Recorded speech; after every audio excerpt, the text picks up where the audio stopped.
നമുക്ക് വളരെ ഈസി ആയിട്ട് പെർഫെക്റ്റ് ക്യൂബ്, അതായത് ക്യൂബ് റൂട്ട് കണ്ടുപിടിക്കുന്നത് എങ്ങനെയാണെന്ന് നോക്കാം. ഇവിടെ ക്യൂബ് റൂട്ട് കണ്ടുപിടിക്കുമ്പോൾ നമ്മൾ എന്ത് ചെയ്യണം?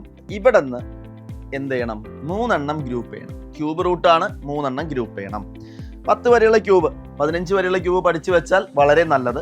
10 വരെയുള്ള ക്യൂബ് ഞാൻ ഇവിടെ എഴുതിയിട്ടുണ്ട്. 3 യൂണിറ്റ് ഡിജിറ്റ് വന്നാൽ അതിന്റെ റൂട്ടിൽ ആരാണ് വരേണ്ടത്? നോക്കിയേ നിങ്ങൾ, ഇവിടെ എല്ലാം വെവ്വേറെ നമ്പേഴ്സ് ആണ്. 3 വരണമെങ്കിൽ അത് ലാസ്റ്റ് ഡിജിറ്റ് എന്തായിരിക്കണം? 7 ആയിരിക്കണം. ഓക്കെ, 7 ആയിരിക്കണം. അപ്പൊ നമ്മളിവിടെ എന്ത് എഴുതി? 7 എഴുതി. ക്ലിയർ അല്ലേ? ഫസ്റ്റ് സ്റ്റെപ്പ് എന്താ? 3 എണ്ണം ഗ്രൂപ്പ് ചെയ്തു.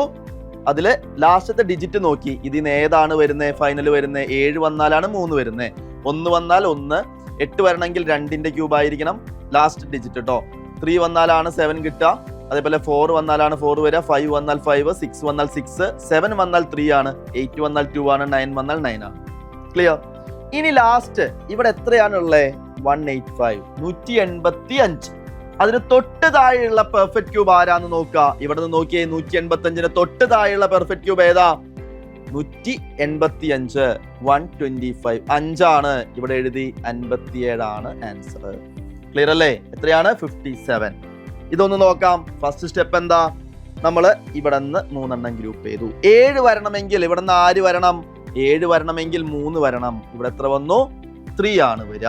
ഇനി നോക്കിയേ, 250 ആണ്.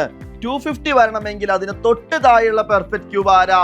250യുടെ തൊട്ട് താഴെയുള്ള പെർഫെക്റ്റ് ക്യൂബ് 216 ആണ്. എത്രയാണ്? 216. അങ്ങനെയാണെങ്കിൽ നമുക്ക് എന്തെടുക്കാം? ഇവിടെ 6 എടുക്കാം. ക്ലിയർ അല്ലേ? അപ്പൊ 63യുടെ ക്യൂബ് ആണ് ഈ എടുക്കുന്നത്. അങ്ങനെയാണെങ്കിൽ നമുക്ക് ഇതിന്റെ ആൻസർ നിങ്ങൾ ഒന്ന് ജസ്റ്റ് കമന്റ് ചെയ്തേ.